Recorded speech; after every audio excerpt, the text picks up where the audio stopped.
Same రుణమాఫీ ఇవాళ August 15 2 లక్షల రుణమాఫీ చేస్తామని చెప్పారు.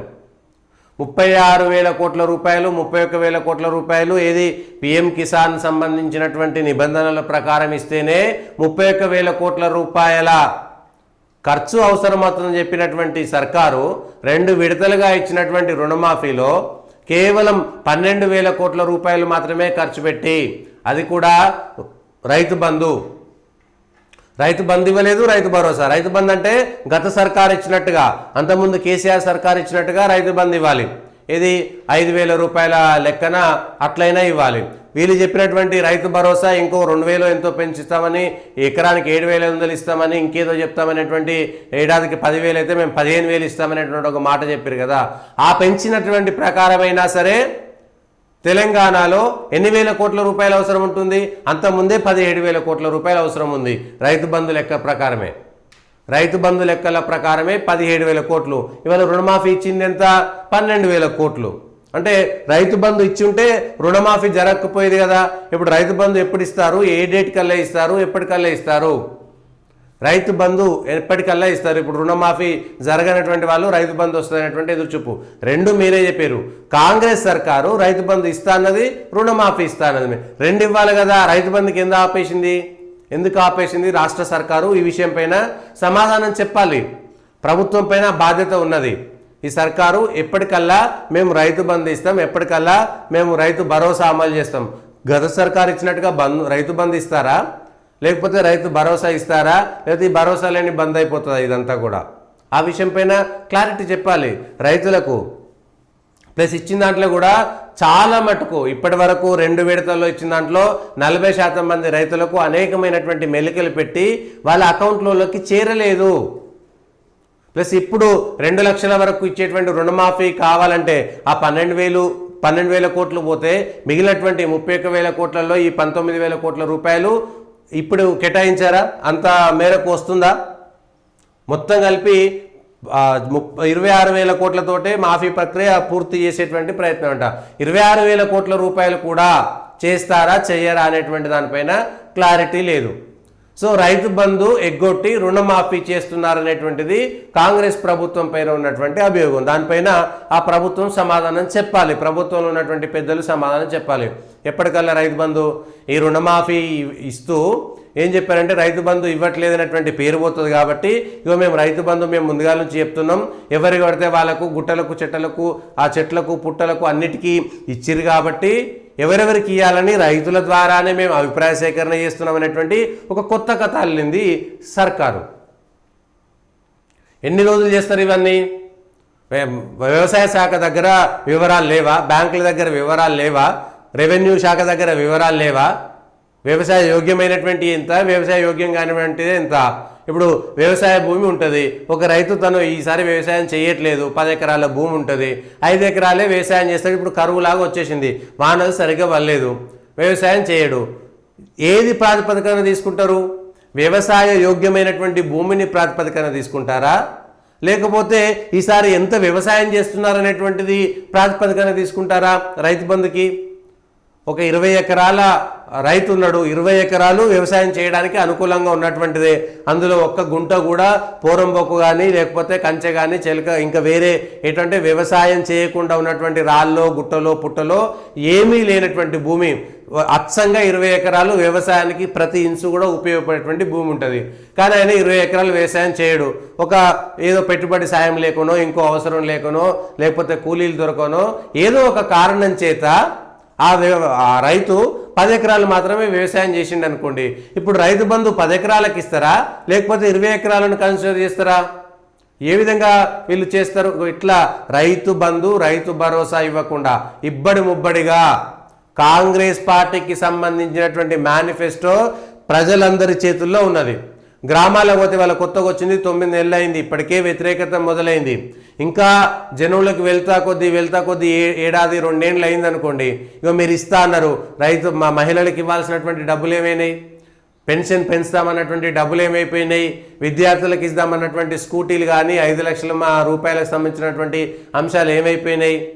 సిలిండర్లకు సంబంధించినటువంటి డబ్బులు ఏమైపోయినాయి? లేకపోతే కౌలు రైతులకు కూడా ఇస్తామన్నటువంటి రైతు భరోసా ఏది, లేకపోతే ఉపాధి హామీ కూలీలతో సహా అందరికి ఇస్తామన్నటువంటి సాయం ఏది? ఇవన్నీ కూడా ఒక రోజు కాకపోయినా ఒక రోజు. ప్లస్ ఇప్పుడు రేపు పొద్దుగాల బోనస్ ఇస్తారు కదా, రైతులకు ఇచ్చేటువంటి బోనస్ ఏది, వరి ధాన్యానికి ఇస్తామన్నట్టు బోనస్ మేము కొంతమందికే ఇచ్చి సన్నొడ్లలో ఇన్ని రకాలకే ఇచ్చారనుకోండి, జనాలు తిరగబడతారు. రైతులు వెంటనే వచ్చి ఏదో కట్టెలు గుత్పలు అందుకొని ప్రజలు వచ్చి అధికారుల మీదనో లేకపోతే ప్రభుత్వం మీదనో దాడి యుద్ధం చేయరు. ఏదో తెలంగాణ సాయుధ రైతాంగ పోరాటం చేసినట్టుగా రైతులందరూ రోడ్ల మీదకి రాకపోవచ్చు. ఓట్ల సందర్భంలో ఆ మాట చెప్తారు. కాంగ్రెస్ పార్టీకి రేపు పొద్దున స్థానిక సంస్థల ఎన్నికలు కీలకంగా మారినాయి. ఇప్పుడు రుణమాఫీ చేయగానే గ్రామాల్లో ఉండేటువంటి ప్రజలంతా కూడా రుణమాఫీ జరిగిపోయింది, కాంగ్రెస్ పార్టీ గొప్ప ఘనకార్యాలు చేసేసింది కాబట్టి రేపు పొద్దుగాల జరిగేటువంటి స్థానిక సంస్థల ఎన్నికల్లో కాంగ్రెస్ పార్టీకి పట్టం కడతారు అనుకుంటున్నారు. కానీ స్థానిక సంస్థల ఎన్నికల్లో కాంగ్రెస్ పార్టీకి వ్యతిరేకతకు లక్ష్యం మీరు చెప్పే ఒక్క అంశం మాత్రమే, మీరు ఏది రుణమాఫీకి సంబంధించింది, అది కూడా మొత్తం కాలేదు. 40% మంది రైతులకు కూడా రుణమాఫీ కాలేదు పూర్తిగా. మిగిలిన 60% మంది రైతులు మీ కాంగ్రెస్ పార్టీకి వ్యతిరేకంగానే మాట్లాడుతున్నారు గ్రామాల్లో. దానికి తోడు ఇప్పుడు ఈ వర్షాలు సరిగ్గా పడకపోవడం, ఏదో పైన 2 వర్షాలు పడి నాగార్జున సాగర్లోనో శ్రీశైలం ప్రాజెక్టులోనో 2 నీళ్లు వచ్చేసి అటు ఇటు జరిగితే జరుగుండవచ్చు. కానీ గ్రామాలలో ఇప్పటికీ కరువు పరిస్థితులే కనబడుతున్నాయి. గ్రామాల్లో వ్యవసాయం చేయడానికి మీకు వ్యవసాయానికి సంబంధించినటువంటి వరి కానీ మిగిలినటువంటి మెట్ట పంటలు కానీ గ్రామాల్లోకి వెళ్తే అదును కోసం ఎదురు చూస్తున్నారు, ఇంకా వర్షం కోసం ఎదురు చూస్తున్నారు. సరైనటువంటి వర్షాలు ఇప్పటికీ పడలేదు తెలంగాణలో.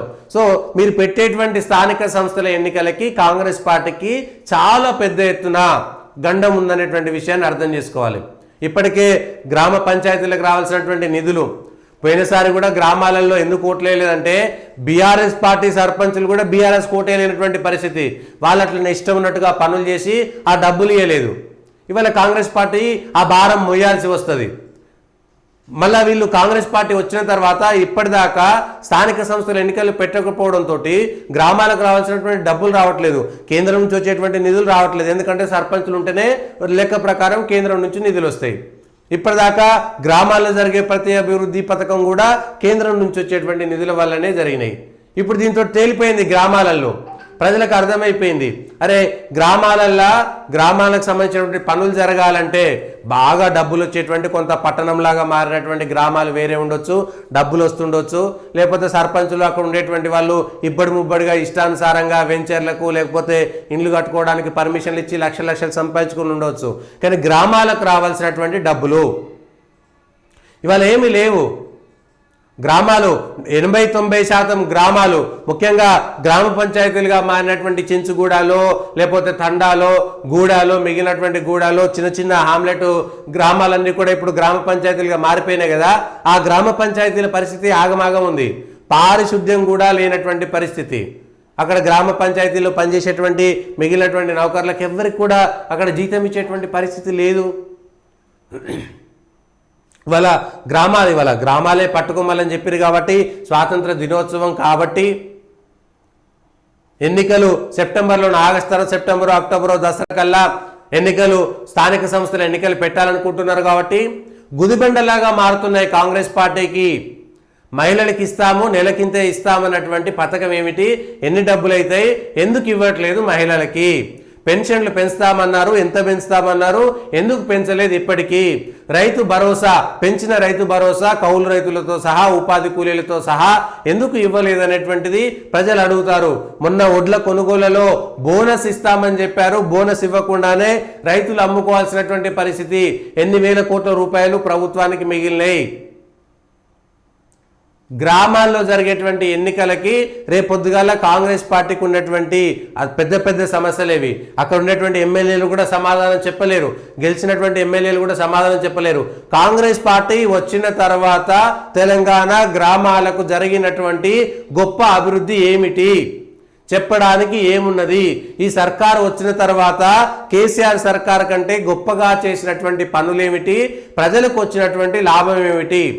కేవలం ఆడోళ్లకు ఉచిత బస్సుల సౌకర్యం కల్పించడము, కొంత మేరకు ఈ 200 యూనిట్ల లోపు ఉచిత కరెంట్ ఇచ్చినటువంటి తప్ప రైతు రుణమాఫీ అందరికీ రాలేదు.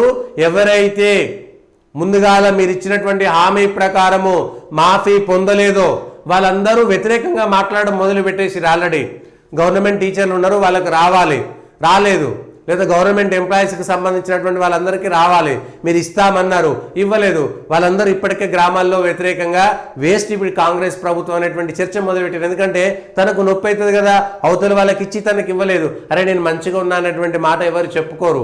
మీరు ఎన్నికల ముందు ఈ మాట చెప్పుంటే మేము ఓటేసే వాళ్ళమో వేయకపోయే వాళ్ళమో. కానీ ఆ రోజు అధికారంలోకి రావడానికి నానా గడ్డి తిని ఇష్టం ఉన్నట్టుగా మీరు మాటలు చెప్పి ఇవాళ మాత్రం తప్పుకున్నారనేటువంటి మాట గ్రామాల్లో చాలా పెద్ద ఎత్తున చర్చ జరుగుతున్నది ఎక్కడికి పోయినా కూడా. దానికి తోడు ఇప్పుడు కరువు పరిస్థితులు కనబడుతున్నాయి. చాలా సంవత్సరాల తర్వాత తెలంగాణలో వర్షాకాలంలో సాధారణ వర్షపాతం కూడా పడలేదు. గ్రామాల్లో పరిస్థితి అధ్వానంగా ఉంది. రైతులు కొంత ఇబ్బందికరమైనటువంటి పరిస్థితుల్లో ఉన్నారు. ఈ విషయం పైన కూడా రాష్ట్ర సర్కార్పై వ్యతిరేకత కనబడడానికి కొంత దోహదపడుతుంది. మరి ఇప్పటి వరకు స్థానిక సంస్థల ఎన్నికల్లో ముఖ్యంగా బీసీల రిజర్వేషన్లకు సంబంధించినటువంటి అంశం. బీసీల రిజర్వేషన్ని మేము 24% నుంచి 40% పెంచుతాం, 42% పెంచుతాం, వెంటనే కులగణన చేపిస్తాం, అధికారంలోకి రాగానే 6 నెలల్లో కులగణన చేపిస్తాం అనేటువంటి మాట చెప్పారు. ఇప్పటిదాకా కులగణన చేయడానికి వచ్చినటువంటి అడ్డంకులేంది? కేంద్రంలో చేస్తే చేసిరు, లేకపోతే లేదు. కేంద్ర సర్కారు పైన ఒత్తిడి చేస్తామని చెప్పినటువంటి రాహుల్ గాంధీ గారు, మీ రాష్ట్ర సర్కారు అధికారంలో ఉన్నది, కులగణన ఎందుకు చేస్తలేరు? కేసీఆర్ చేసినటువంటి సామాజిక అంశం పైన ఏదో సకల జనుల సర్వే ఒకటే చేసిరు కదా, ఆ సకల జనుల సర్వేను ఎందుకు ప్రభుత్వం బయట పెడతలేదు? అది బయట పెడితే నిజానికి కులగణన కూడా అక్కర్లేదు. ఆల్మోస్ట్ అన్ని డీటెయిల్స్ అందులోనే ఉన్నాయి, అన్ని వివరాలు ఉన్నాయి, ప్రతి కుటుంబానికి సంబంధించిన వివరాలు అందులో రాసే ఉన్నాయి. కాబట్టి కాంగ్రెస్ పార్టీ ఎదుర్కోవే ఇవన్నీ అమెరికా పోయిన 40,000 కోట్లు తీసుకొచ్చినాం, ఇవన్నీ ఏవి ఎక్కడ కూడా ఉపయోగపడవు.